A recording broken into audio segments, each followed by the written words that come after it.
उर्मिलेश संवाद के इस खास एपिसोड में आपका स्वागत है। आज मैं एक बहुत ज़रूरी सवाल उठाने जा रहा हूं जो लोकतंत्र के लिए, हमारे चुनावी लोकतंत्र के लिए बेहद महत्वपूर्ण है और जिसे आम तौर पे मीडिया में, सामाजिक विमर्श में, पॉलिटिकल डिस्कोर्स में भी ज़्यादा तवज्जो अभी तक नहीं मिल पा रही है। हालांकि ये सवाल उठ रहा है कुछ हलकों में, लेकिन एक राष्ट्रीय स्तर पर इस पर एक बहस नहीं हो पा रही है। और मैं समझता हूं कि हर एक दल के लिए इस पर बहस करना जरूरी है, समाज के हर हिस्से के लिए जरूरी है। वो क्या है मुद्दा? मुद्दा यह है कि इलेक्शंस के दरमियान, चुनाव के दरमियान, महज जब मतदान 15 दिन, 20 दिन या 1 महीना रह जाए, उस दरमियान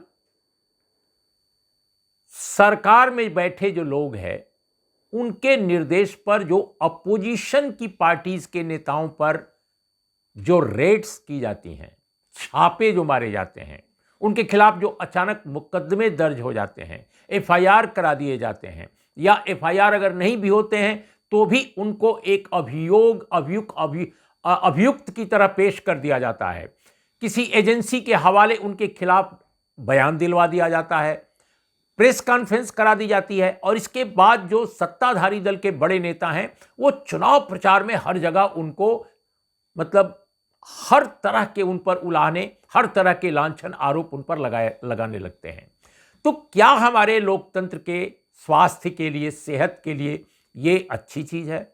क्या इससे चुनाव में लेवल प्लेइंग फील्ड का एक जो कंसेप्ट है, सबको समान स्तर पर रखना, सबको बराबरी देना चुनाव में, क्या इलेक्शन कमीशन ऑफ इंडिया का ये जो सिद्धांत है और हमारे लोकतंत्र का जो एक बुनियादी जो सिद्धांत है, क्या हम उसकी रक्षा कर पाते हैं, या इसके साथ कहीं ना कहीं कंप्रोमाइज हो रहा है, कहीं ना कहीं हम इसको नजरअंदाज कर रहे हैं?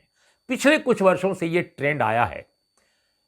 भाई देखो, अगर आप 5 साल में 4.5 साल तक, 4.25 साल तक अपोजिशन के किसी नेता में कोई गुनाह देखते हैं, कोई अपराध उसका देखते हैं, कोई भ्रष्टाचार देखते हैं, आप केस कीजिए, आप जांच पड़ताल कीजिए, जेल भेजना हो जेल भेज दीजिए, जो चाहे वो कीजिए। लेकिन ये सारे काम आप तब करते अगर हैं जब चुनाव की रणभेरी बज जाए, इलेक्शन जब होना शुरू हो जाए, तब कहते हैं कि अमुक जी चोर हैं, अमुक जी भ्रष्टाचारी हैं, अमुक जी अनाचारी हैं, अमुक जी ने अमुक से इतना पैसा लिया, अमुक जी को इतना पैसा ट्रांसफर हुआ। अब इसका कोई कोर्ट से वर्डिक्ट नहीं आता, कोई जांच पड़ताल की रिपोर्ट नहीं आती, कोई इस पर चार्जशीट नहीं दायर होती, सिर्फ या तो एफआईआर हो जाता है या एफआईआर से भी पहले किसी एजेंसी से छापा डलवा दिया जाता है। अब जैसे ईडी है, सीबीआई है, इन एजेंसी के जरिए छापेमारी हो जाती है, और छापेमारी जब होती है तो वो खबर बन जाती है। बाकी जो काम है मीडिया कर देता है, खासकर टीवी पुरम। तो टीवी पुरम जो आज के दौर में सत्ताधारियों का एक टूल बना हुआ है, एक टूल किट बन गया है, मीडिया का अपना रोल टीवी पुरम नहीं निभा रहा है, ये सब हम सब जानते हैं। और वो इसका प्रचार तंत्र इतना बड़ा है कि किसी भी पॉलिटिकल पार्टी से ज्यादा मजबूत तंत्र भारत के टीवी पुरम का है, खासकर हिंदी हार्टलैंड में। गांव-गांव, कस्बे-कस्बे, बेडरूम तक उसकी पहुंच है। वो एक बारगी ही शुरू कर देता है एक टीवी पुरम का एंकर कि अमुक अपोजिशन का नेता जो यहां इस प्रदेश में सरकार चला रहा है, उस पर इतने गबन के आरोप हैं, इतने घपले हैं, इतने घोटाले हैं, उसने इनसे इतना पैसा लिया, उनसे इतना पैसा लिया। अब इसका कोई प्रमाण नहीं है, कोई डॉक्यूमेंट्री प्रूफ नहीं है, धन के आने और जाने का कोई ठोस सबूत नहीं है, लेकिन टीवी वाला बोल रहा है। टीवी वाले का कोई कुछ नहीं बिगाड़ पाता, विपक्ष का आदमी, क्योंकि टीवी वाले के पीछे सरकार है और सरकार का वो एक तरह से प्रचारक है। तो ऐसी स्थिति में क्या हमारा चुनावी लोकतंत्र कमजोर नहीं हो रहा है? एक बड़ा प्रश्न है। मैं ये प्रश्न सिर्फ इसलिए नहीं उठा रहा हूं कि हाल के दिनों में छत्तीसगढ़ में, राजस्थान में ये घटनाएं हुई हैं, जब मुख्यमंत्री राजस्थान के अशोक गहलोत के बेटे को ईडी ने बुला लिया। जब प्रदेश कांग्रेस अध्यक्ष राजस्थान के हैं, उनके यहां छापेमारी करा दी गई। और एक विधायक जो चुनाव लड़ रहे हैं, जो पहले बीजेपी में भी रह चुके हैं, निर्दलीय भी थे, उनके यहां छापेमारी हो गई।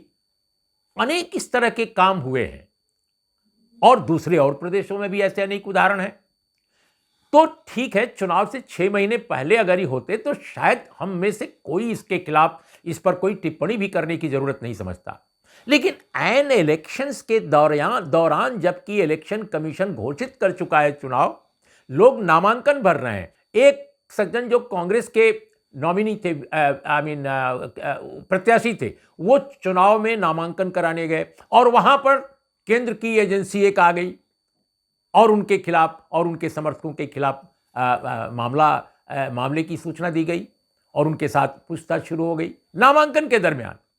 तो मुझे लगता है कि इसी तरह की स्थिति है। जैसे अब छत्तीसगढ़ में महादेव ऐप के खिलाफ स्वयं राज्य सरकार काफी समय से कार्रवाई कर रही थी। अनेक लोग गिरफ्तार हुए थे, बहुत सारे इक्विपमेंट्स जो हैं उनके आदान प्रदान जो होते थे बातचीत के, वो भी जब्त किए गए थे।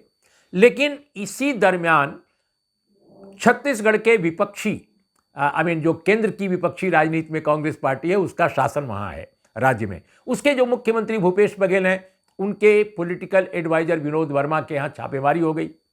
उनकी पूरी फैमिली को ईडी ने बुला लिया, ये इलेक्शन के दरमियान। इसके बाद क्या होता है, भूपेश बघेल पर भी फौरन ईडी ने उनके बारे में भी कहना शुरू कर दिया।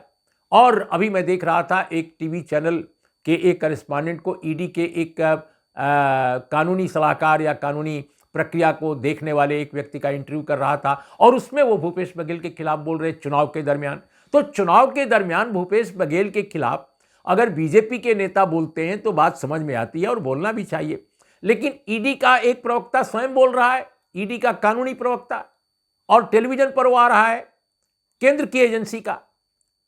तो हमारा यह कहना है कि भारतीय जनता पार्टी के उम्मीदवार नेता अगर मान लीजिए किसी मुख्यमंत्री, विपक्ष शासित किसी राज्य के मुख्यमंत्री के खिलाफ कोई अभियान चला रहे हैं, चुनाव प्रचार कर रहे हैं, तो पीछे के मामलों को उठा सकते हैं, ऐसा नहीं है।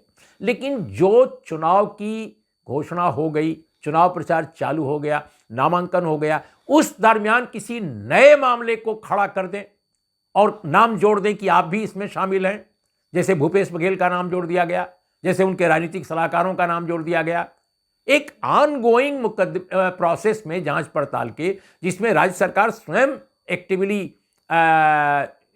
रेगुलेट कर रही थी उसको, उसमें अचानक जोड़ देना नाम, मैं समझता हूं कि ये चाहे इसमें सच्चाई हो या ना हो, उस पर मैं नहीं जाता हूं। मैं ये नहीं चाहता कि कांग्रेस का कोई नेता इसमें इन्वॉल्व है, नहीं है, वो एक अलग मुद्दा है। मेरा जो एक जर्नलिस्ट के तौर पे मुद्दा है कि क्या इलेक्शन के दरमियान ये करने देना इलेक्शन कमीशन का, क्या ये वाजिब है?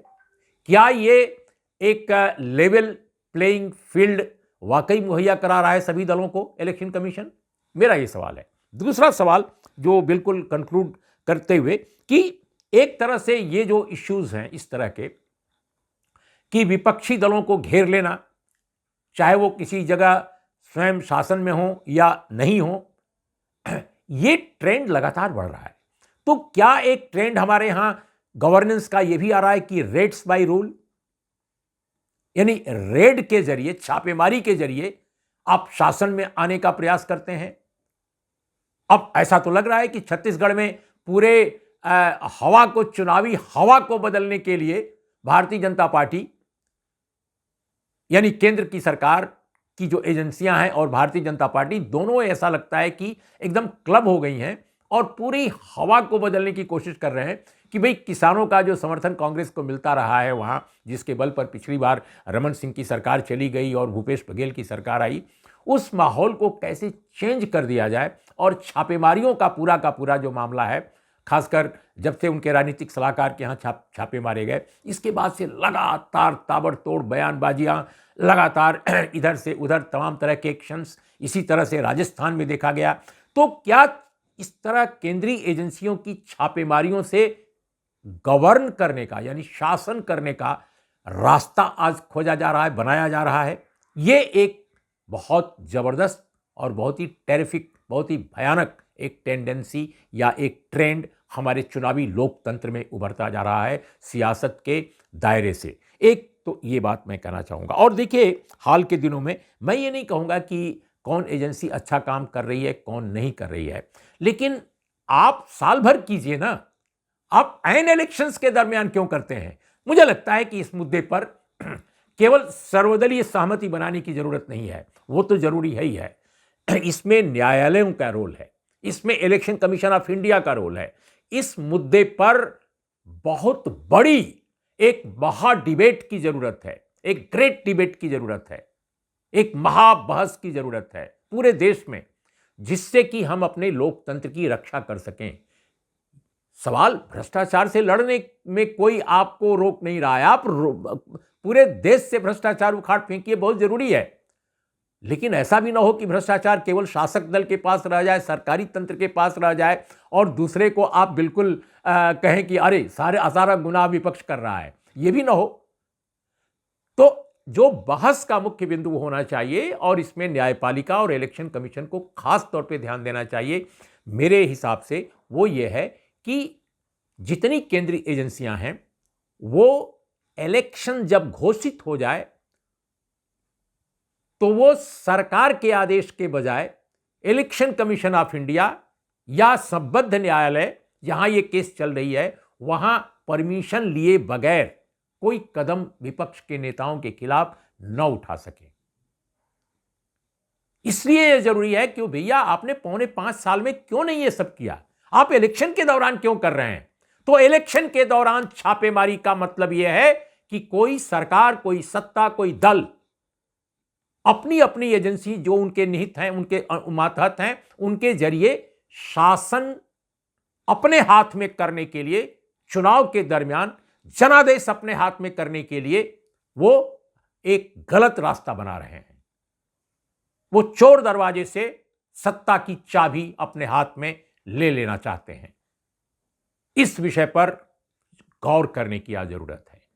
तो आज इतना ही। नमस्कार, आदाब, सत श्री अकाल। और बिल्कुल आखिर में एक छोटा संदेश, हमारा चैनल बिल्कुल नया है, आप इसे शेयर कीजिए, आप इसे देखिए, सब्सक्राइब कीजिए, निःशुल्क सब्सक्रिप्शन बटन पर जाकर उसको दबाइए और अपने दोस्तों को भी कहिए।